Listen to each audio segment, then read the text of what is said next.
Assalamualaikum warahmatullahi wabarakatuh. Perkenalkan, nama saya Winti Safitri dengan nomor NIM 191430077 dari jurusan Asuransi Syariah kelas C semester 4. Baiklah teman-teman, sekarang saya akan menjelaskan tentang jenis-jenis resiko. Resiko yang pertama yaitu resiko murni. Resiko murni adalah resiko dirasakan ketika kerugian terjadi. Jika tidak terjadi, maka tidak akan ada keuntungan maupun kerugian. Contohnya yaitu seperti kebanjiran, meninggal dunia, dan lain sejenisnya. 2. Resiko spekulatif. Jenis resiko ini memiliki dua kemungkinan, yaitu menimbulkan kerugian atau keuntungan.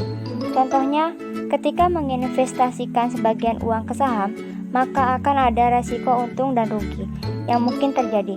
Karena itu, investasi memiliki resiko spekulatif yang perlu dipertimbangkan. 3. Resiko fundamental. Resiko yang terjadi bisa menciptakan dampak secara luas.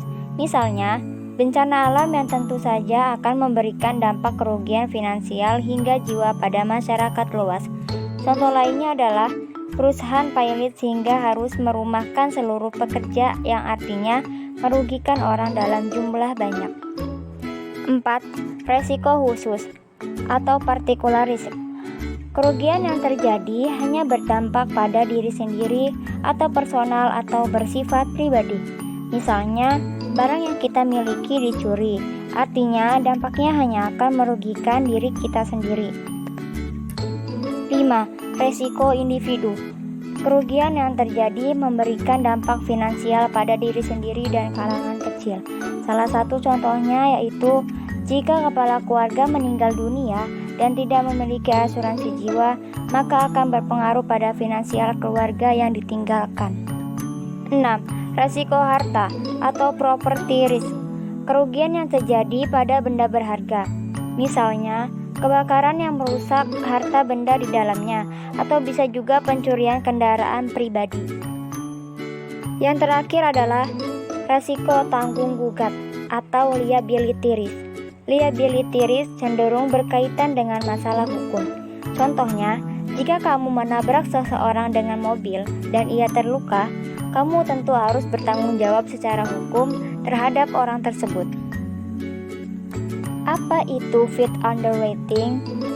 Field underwriting adalah proses seleksi resiko awal yang dilakukan oleh agen dan tenaga penjual lainnya. Prosedur field underwriting. Yang pertama yaitu agen asuransi mengumpulkan data dan informasi calon nasabah. 2. Mengelompokkan risiko. 3. Memeriksa atau melakukan survei atas kondisi dan keadaan calon nasabah. Dan yang terakhir, agen asuransi memberikan informasi atau fakta-fakta penting kepada underwriter.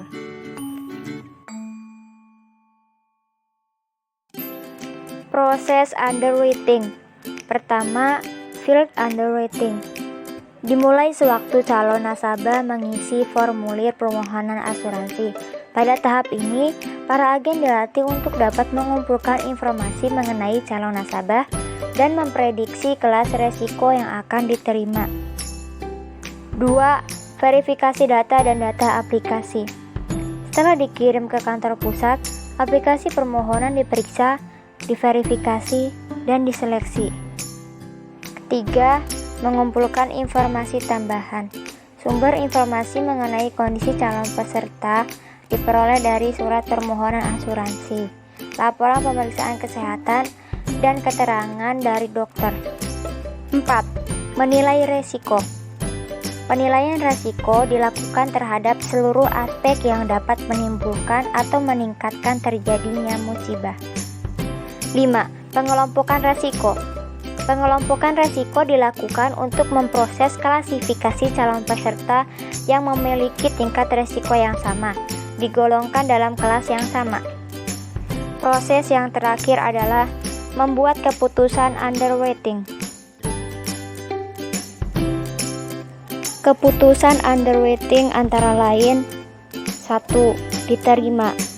Perusahaan asuransi akan melindungi nasabah secara menyeluruh sesuai dengan manfaat yang diambil. Kedua, diterima dengan pengecualian. Artinya, ada item-item penyakit tertentu yang tidak di-cover oleh perusahaan. Ketiga, diterima dengan tambahan premi. Artinya, perusahaan akan menerima nasabah dengan syarat ada premi tambahan. Dan yang terakhir, ditolak. Artinya, perusahaan menolak calon nasabah tersebut karena calon nasabah tersebut tidak memenuhi persyaratan yang telah ditentukan.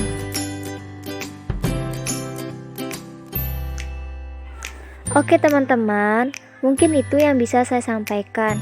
Kurang lebihnya mohon maaf.